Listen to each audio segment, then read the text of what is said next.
Most of Week 16 is in the books, and it was a very eventful weekend.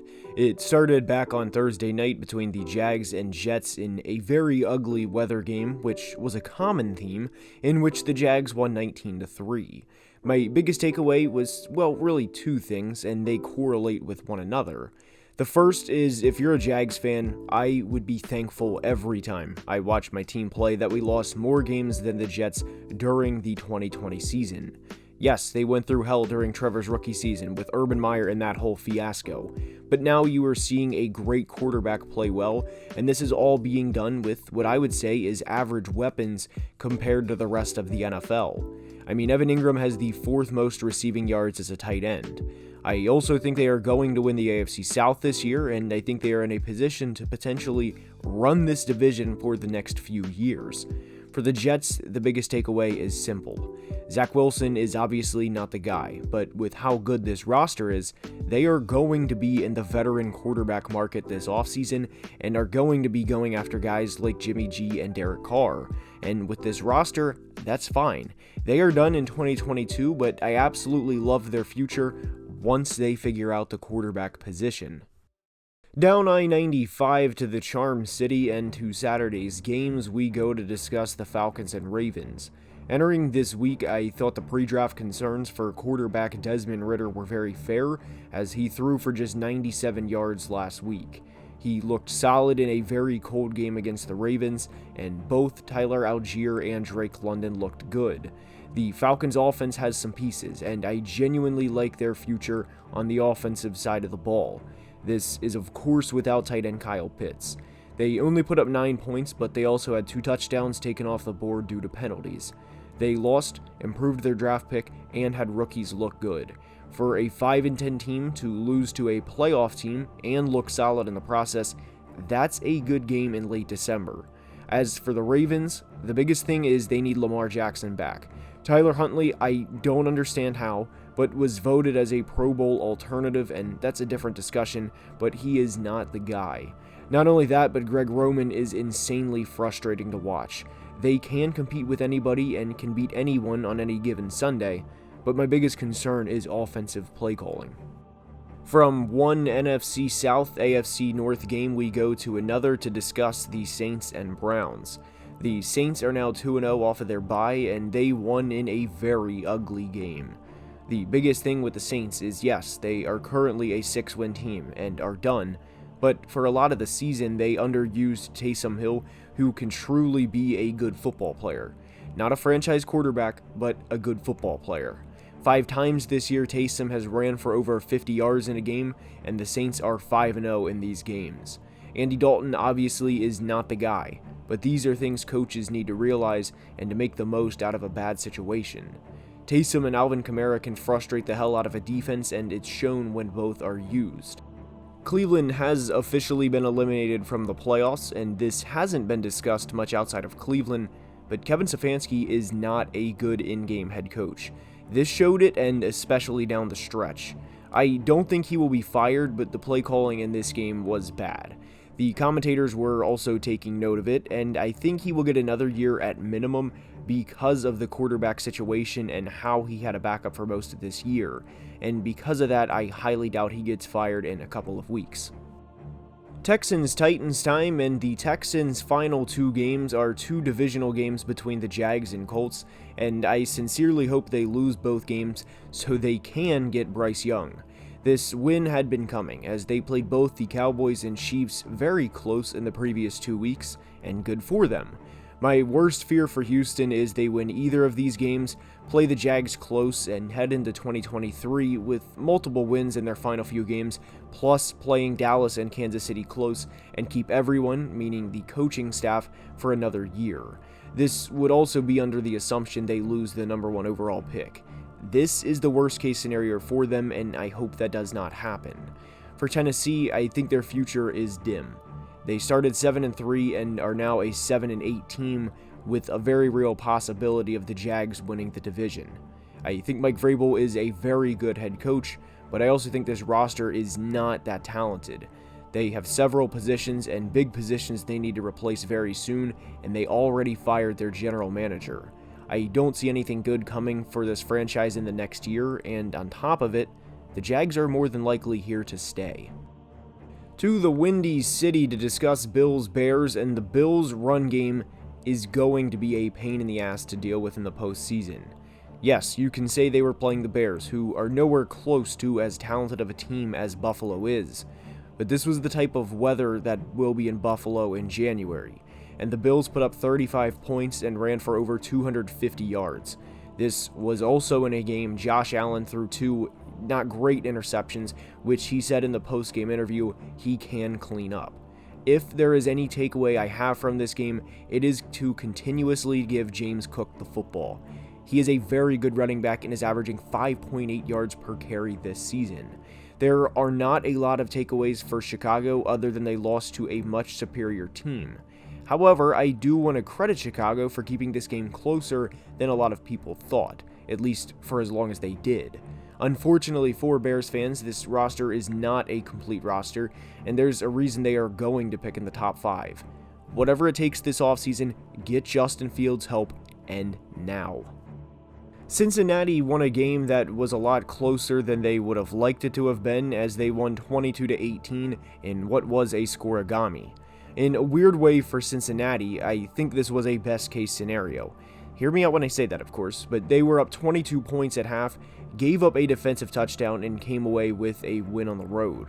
They play Buffalo in Week 17 in a game everyone is looking forward to, and experienced a much-needed wake-up call. They are 9-1 in their last 10 games and are 6-0 since coming off of their Week 10 bye. I am a believer in a loss before the postseason never hurts, and I do think this will, in a lot of ways, take place of one. Buffalo could also have something to say about this when they meet. But for New England, I think the most frustrating part about this loss is they held the Bengals, the Joe Burrow-led Bengals, to 0 points in the second half, had a defensive touchdown, and still lost. The Patriots are 7-8, and I made a video about them earlier last week, and their future is very, very murky. And in a lot of ways, back-to-back crushing losses kind of describes the 2022 New England Patriots season. Detroit and Carolina is up, and Lions fans have, understandably by the way, getting very excited about a potential playoff spot after winning 6 of their last 7 games. At least that's what it was heading into this game. They are now a below 500 team and are out of the playoffs, and Carolina embarrassed this team. And by out of the playoffs, I mean right now that's where they are in the standings, out of the playoffs. This is on par with the Patriots' loss from earlier in the year to me, and here's why. You needed this game. Everyone knows you needed this game for Detroit. And you not only gave up 37 points to the Panthers, of all teams, but you gave up nearly 600 yards of offense as Carolina ran for over 300 yards and Sam Darnold passed for another 250. Every game for the rest of the season was a playoff game for Detroit, and they got embarrassed. They gave up not one, but 2 125-yard rushers. Of course, I love where this team is going in the long run and their future, but what an awful game when you needed it most. For Carolina, I want to credit Steve Wilkes for coming in as an interim head coach, despite all of the noise, and for having this team maximize what they can do. They can win the NFC South with a combination of Sam Darnold, Baker Mayfield, and PJ Walker playing at quarterback for them this year. This has been a roller coaster of a year, but in what was also a playoff game equivalent for them, they didn't just win, they dominated. Seattle KC time, and I think this was a good run for Seattle in 2022, and I think their season is over. They were 6-3 entering the Germany game against Tampa and are just 1-5 since, with some very ugly losses during this stretch. The offensive line, and specifically the interior offensive line, has not been the same over these games, and the defense hasn't either.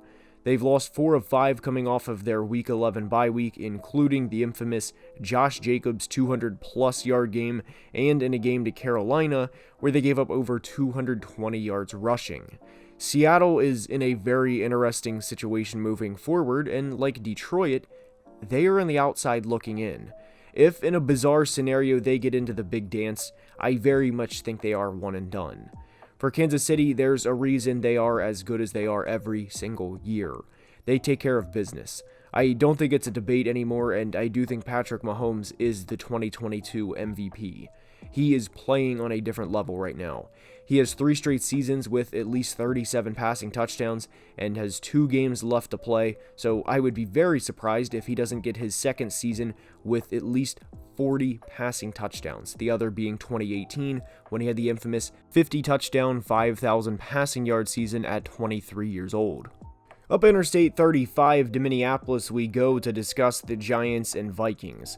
There are 2 big takeaways I have for the Giants, and no matter what happens over the next few games, Daniel Jones has earned the job in 2023. He is a good quarterback, and it shows week in and week out. He is throwing to Richie James, Isaiah Hodgins, and Darius Slayton, and keeps this team in games every single week. If you look at his numbers on the year, you probably are not going to be all that impressed. But he has been playing well, all things considered. And for DJ, like Justin Fields, get him weapons. Also, Brian Daboll is a good head coach, and I think he is going to be there for, I don't want to say a decade because that is truly an eternity in the NFL, but for the next 3 or 4 years at minimum. This roster, I mean, guys, it's not good offensively, and they are in every game, every single week. For the Vikings, knowing the history of this franchise, a 61-yard game-winning field goal is not something I would have expected. But Kirk Cousins led another game-winning drive, and for everyone that says, well, we still don't know what type of team they are, this is it. Win in weird ways that you usually see the Vikings lose in. They are 11-0 in one-score games in 2022. That's the type of team they are, and there may be an award show coming up on the channel, but I do think Justin Jefferson is the offensive player of the year. Next up is Commanders 49ers, and there's no sugarcoating a 17-point loss on the road, especially in Week 16, especially in a cross-country game. But what I will say for Washington is they played a team flat out better than them. If you're a Commanders fan upset about the loss, which I would be too, and I get it, just ask yourself this: where are you better than the 49ers from any standpoint?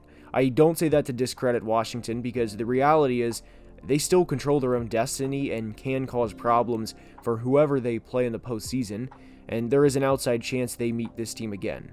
Will they win? I don't think they would, but this is a good measuring stick for what the team needs to build moving forward. San Francisco was a 3-4 team once upon a time and gave up 44 points to the Chiefs in a home loss. They've won 8 in a row, and 20 points is the most they've allowed since the middle of October. Brock Purdy has played good as well, and they are an absolute unit of a football team. 3rd and 30 is going to be a play talked about for a long time. That was absolutely devastating. Even within this loss, the Eagles are 13-2, and second-year receiver Devontae Smith is over 1,000 yards on the year. Yes, the Eagles lost in an unfortunate way. Yes, they lost to the division rival Cowboys. But I'm not going to overreact and say, with Gardner Minshew as their quarterback for this game, that their season's over.